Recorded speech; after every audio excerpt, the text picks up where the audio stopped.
Olá pessoal, boa noite, tudo bem com vocês? Passando aqui, tá certo? Para deixar esse vídeo com a revisão de todos os conteúdos que nós vivenciamos nesse bimestre, tá certo?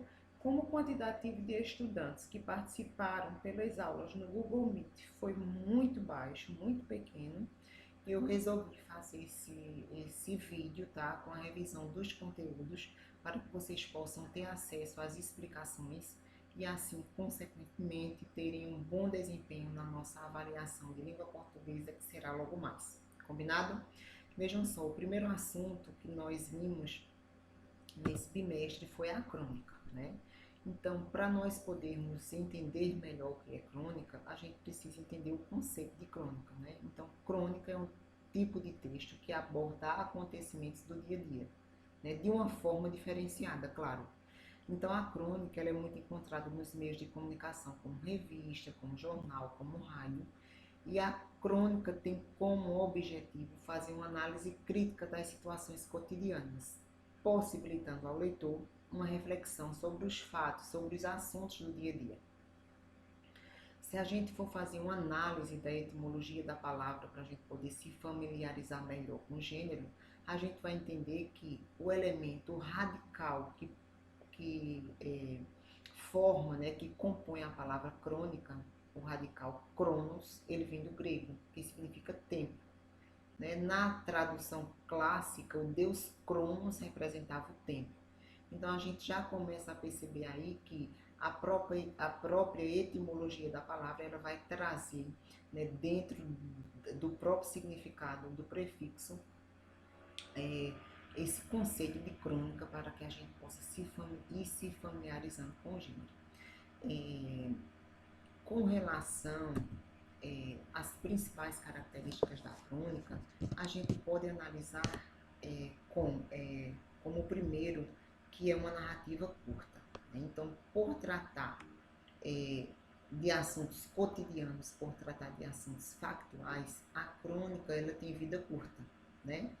Tendo vida curta, o assunto em pauta hoje não é o mesmo assunto amanhã, né? Observem que a crônica ela tem uma característica bem similar ao jornalismo, né? Visto que tanto a crônica como o jornalismo eles se inspiram em acontecimentos no dia a dia, em acontecimentos do cotidiano, né? Então, por isso que a crônica ela está atrelada a uma narrativa curta e uma narrativa de vida curta. Ela também é uma narrativa de linguagem simples, de linguagem coloquial, né, porque ela vai tratar assuntos do dia a dia, com poucos personagens, quando há personagem, né, que está mais voltada para a crônica histórica, para a crônica narrativa, com espaço reduzido e, como já foi abordado, acontecimentos do cotidiano. Nós podemos fazer uma subdivisão das crônicas, né? As crônicas elas podem ser divididas aí em crônica narrativa, crônica descritiva, e a gente vai perceber que apesar de não termos um texto unicamente descritivo, unicamente narrativo ou jornalístico, a gente vai perceber que há um determinado gênero característica que ela vai se sobressair para que a gente possa apontar essa crônica como narrativa descritiva ou dissertativa. Então a primeira que a gente tem aí, a crônica, é justamente a crônica narrativa, né? Que vai ter como principal característica o foco, o enredo, os personagens, o tempo, o espaço. A crônica descritiva, como o próprio nome já diz, né, ela detalha, ela expõe com pormenores os atributos de pessoas, de animais, de objetos. A linguagem utilizada vai ser uma linguagem dinâmica, uma linguagem conotativa. Já a crônica dissertativa, né, ela vai se caracterizar pela explicitação da opinião do autor sobre um determinado assunto do cotidiano. Né? Então, enquanto a crônica descritiva ela vai estar mais detalhada, né, ela vai trazer mais descrições mais pormenores, a crônica dissertativa ela vai estar mais voltada para a opinião.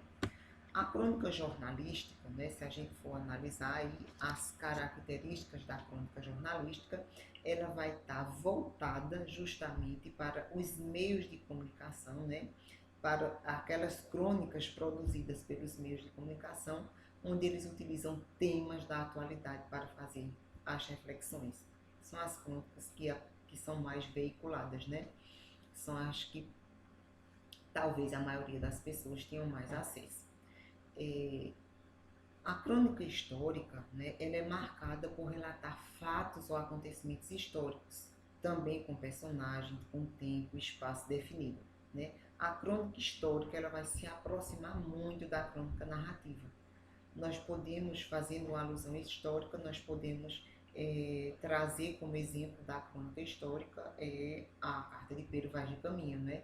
Onde ele trazia ali naquele texto as primeiras impressões daquelas terras recém-descobertas que posteriormente recebiam o nome de Brasil. A crônica humorística, ela vai estar atrelada, ela vai ter como principal característica, claro, o humor.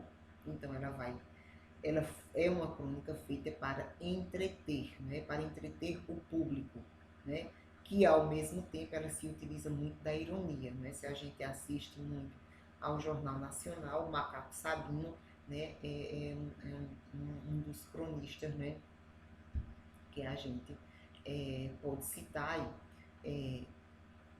A crônica humorística, né, como o próprio nome já diz, ela vai ter como principal característica o humor, né, e ela vai ter como ferramenta essencial fazer críticas. Fazer críticas a quem, professora? Fazer críticas à sociedade, à política, à cultura e à economia. É importante destacar, como já foi dito anteriormente, que não há um texto unicamente, uma crônica unicamente narrativa, descritiva, jornalística ou humorística, né? É comum que haja dois ou mais tipos de textos, de características dialogando entre esse gênero, ok? Nós estudamos também nesse bimestre a acentuação gráfica.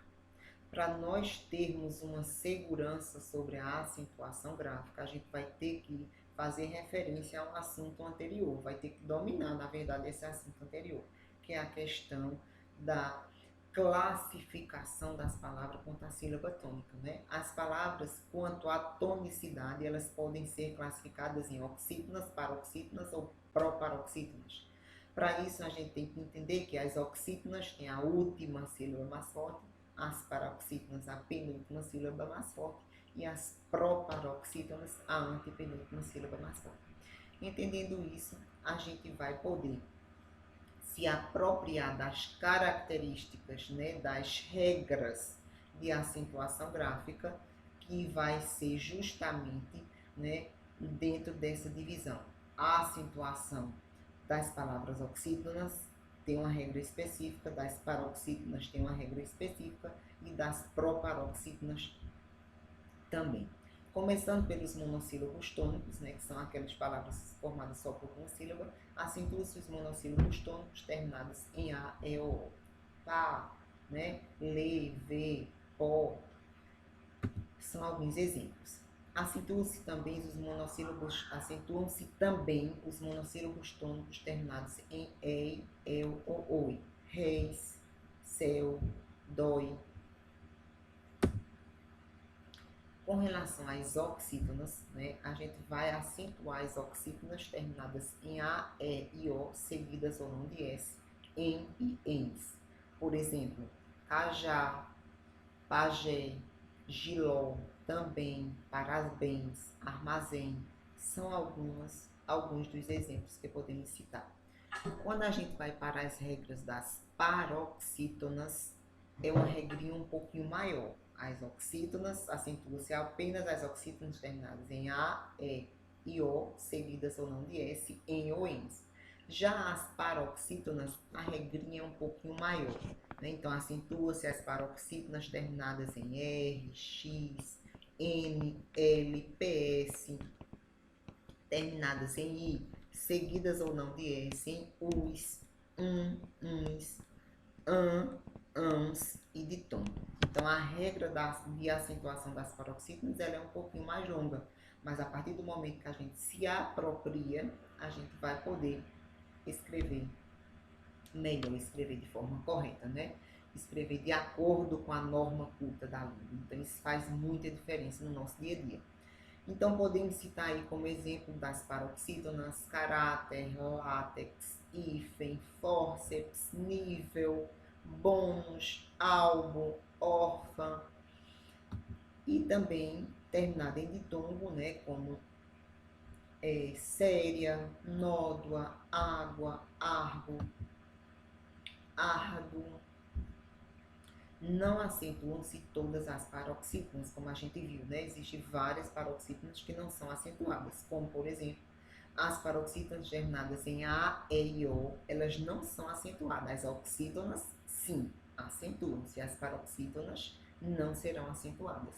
Então, podemos citar aí como exemplo, mesa ou mesas, cadeira ou cadeiras, né? São exemplos de paroxítonas que não são acentuadas. Felicidade, simplicidade, proibido, gratuito, né? Paroxítonas terminadas em O.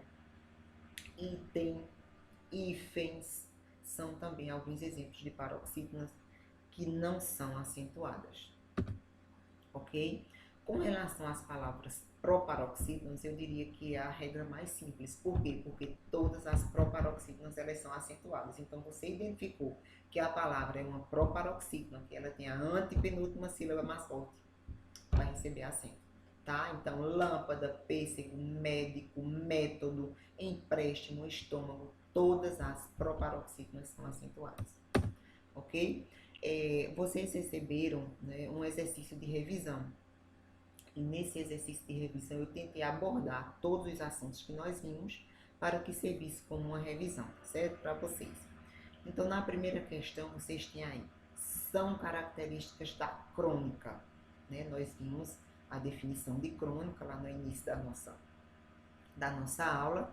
E nós temos aí, são características da crônica. Letra A, gênero narrativo, marcado pela brevidade, narra fatos históricos em ordem cronológica, né? Então, nós temos aí essa opção e aí vocês vão marcar porque, de fato, essa é uma característica da crônica, né? Isso. Letra B. Publicada em jornal ou revista, destina-se à leitura diária, né, ou semanal, pois trata de acontecimentos cotidianos. Verdadeiro, né? Também podemos marcar a letra B. Obra de ficção de gênero narrativo, apresenta narrador, personagem, ponto de vista e enredo? Não.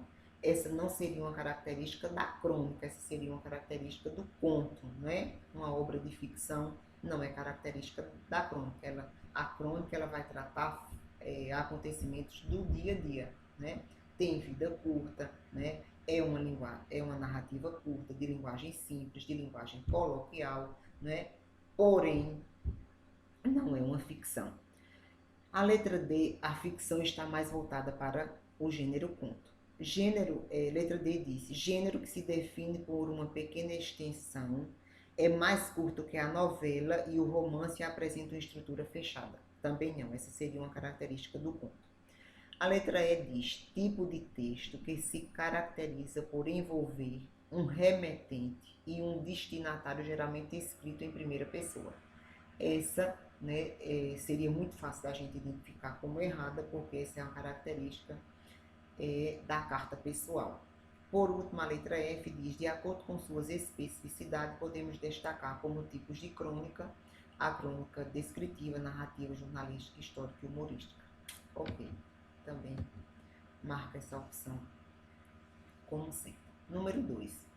Assinala a alternativa em que todos os vocábulos são acentuados por serem oxítonos. Então, lembrando a regrinha, oxítonas são aquelas palavras que têm a última sílaba mais forte. O que é que a regra diz? Acentua-se as oxítonas terminadas em A, E, O, em ou ens.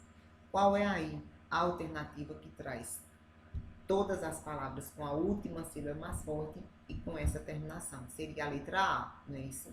Paletó, avó, pajé, café e giló, ok? A outra a gente tem parabéns, que já é uma paroxítona, então a gente já descartaria aí, aliás, oásis, né? Então a gente descartaria aí a letra B. Teríamos régua na letra C, também como uma paroxítona. Amável, paroxítona terminada em L, né? E aí já descarta todas essas possibilidades. Então, letra A é a opção correta. 3. Aponte a opção em que as duas palavras são acentuadas devido à mesma regra. Quais são as palavras que são acentuadas devido à mesma regra de acentuação? Então, a gente tem um hiato aí, né? E depois, na letra A, vamos analisar. Na letra B, a gente teria um ditongo, né? 2 ditongos, aliás, relógio, própria. Então, a gente poderia... Depois, a gente tem um monossílabo. Depois, a gente tem uma palavra que é um ditongo formando um hiato, né? Depois, a gente tem um monossílabo com uma oxítona. Depois, a gente tem uma oxítona e um monossílabo. Então, a gente percebe aí que a única alternativa, né, que traz as palavras que devem ser acentuadas pela mesma regra de acentuação é a alternativa B. Por quê? Porque nós temos duas palavras que terminam em ditongo, duas palavras paroxítonas que terminam em ditongo, portanto, devem receber acento. Na questão 4 da atividade que foi enviada para vocês, vocês têm, na verdade eu já acentuei todas aí, né? Mas vocês têm uma tabela, né? Uma tabela com algumas palavras, né? E aí vocês vão acentuar essas palavras quando for necessário. Então, a maioria das palavras aí, elas são acentuadas, né? Se vocês observarem, saúde, cláusula, você, prêmio. Aliás, são palavras, tem oxítona, tem palavra paroxítona, se a gente for analisar aí, né? Proparoxítona. E aí, tem algumas palavras que não vão ser acentuadas, né? Que seria assembleia, ideia, voo, lei. Que se a gente lembrar a regrinha, né? Aquela regrinha do novo acordo ortográfico, o que foi que mudou com o novo acordo ortográfico, né? Segundo as regras de acentuação do novo acordo, né? O acento agudo nos ditongos abertos ele não vai mais existir, não foi isso? O acento circunflexo nas palavrinhas que tem a vogal repetida também passou a não mais existir, e o acento agudo na vogal I e na vogal U, quando precedidas de ditongo. Então, jiboia, assembleia, heróico, joia, né, foram palavras que perderam acento. Alcateia, geleia, plateia, abençoou, perdoou, vou, são palavras que não recebem mais acento, né? Deem, creem, leem, veem também são exemplos. Feiura também são exemplos. Essas não são acentuadas. Na questão 5 temos, coloque os acentos gráficos que faltam. Né? A família, eu já coloquei aí as palavras destacadas para ficar mais fácil para vocês. Então, as palavras família, estava sem acento, e família recebe acento porque é uma paroxítona terminada em ditongo, África, proparoxítona, irlandês, oxítona e até oxítona, né? Então, todas essas palavras estavam sem acento e devem ser acentuadas. Na questão 6 também tem palavras destacadas para que vocês possam acentuá-las. Então, ninguém, ruína, ônibus, parar, oxítona terminada em A, táxi, chapéu, túmulo, recém, paciência, característica, ânsia e vírus. Já foram aí acentuadas para que vocês possam fazer a correção dessa atividade que foi enviada, ok? Dando continuidade, nós temos aí a questão 7, que diz: justifique a acentuação gráfica das seguintes palavras. Pântano, Por que pântano recebe acento? Nesse caso, a palavra já está com acento e vocês iriam justificar. Então, pântano recebe acento porque todas as proparoxítonas são acentuadas. Próxima palavra, herói. Herói vai receber acento, por quê? Porque acentuam-se todas as oxítonas terminadas em ditongo aberto. Também recebe acento, por quê? Porque é uma oxítona terminada em "em". Após, também recebe acento, porque é uma oxítona terminada em "o". Acentua-se as oxítonas terminadas em "a", "e" e "o", seguidas ou não de "s". Lembra da regrinha? Juízes. Por que juízes vai receber acento, gente? Porque acentuam-se os hiatos formados de "i" ou de "u" sozinho ou acompanhados do "s". No caso aí, juízes, que está no plural. Tábua. Por que tábua vai receber acento? Porque acentua-se as paroxítonas terminadas em ditongo, ok? E açúcar, na letra L, também vai ser acentuada porque acentuam-se as paroxítonas terminadas em R. Então, nessa questão, vocês iriam justificar porque essas palavras são acentuadas, ok? Na questão 8 temos assinale a oxítona terminada em A. Qual é a única palavra oxítona terminada em A e que recebe acento? A palavra sofá, que encontra-se na letra A da questão 8, não é isso? Questão 9 diz, assinale a paroxítona terminada em I, né? Foi porque aí cortou um pedacinho do término da questão. Então, a única palavra oxítona terminada em I é a palavra táxi. A última questão 10, assinale a proparoxítona. Então, câmara é a palavra proparoxítona. Então, acentuam-se todas as palavras proparoxítona, só fazendo a retrospectiva. Proparoxítona é aquela palavra que tem a antepenúltima sílaba mais forte. Ok, minha gente? Então, se vocês conseguirem assimilar e sair, é mais ou menos o que nesse exercício de revisão, o que a gente abordou nesse exercício de revisão, é mais ou menos o que a gente vai trabalhar no link que eu vou enviar logo mais para vocês, tá certo? Para finalizar, né, nós temos aí um desafio para vocês, tá certo? Eu vou propor esse experimento para vocês, né? Então, que vocês possam experimentar, acreditar em cada um de vocês, tá certo? Se não tentaram, se estão tristes, né, se estão desanimados, eu desafio vocês a se experimentarem, a se desafiarem, tá certo? Porque vocês não têm ideia do que vocês são capazes. Um beijo virtual, um abraço virtual para cada um de vocês e espero todos com a nota máxima na minha atividade avaliativa, tá? Valeu, gente. Até breve.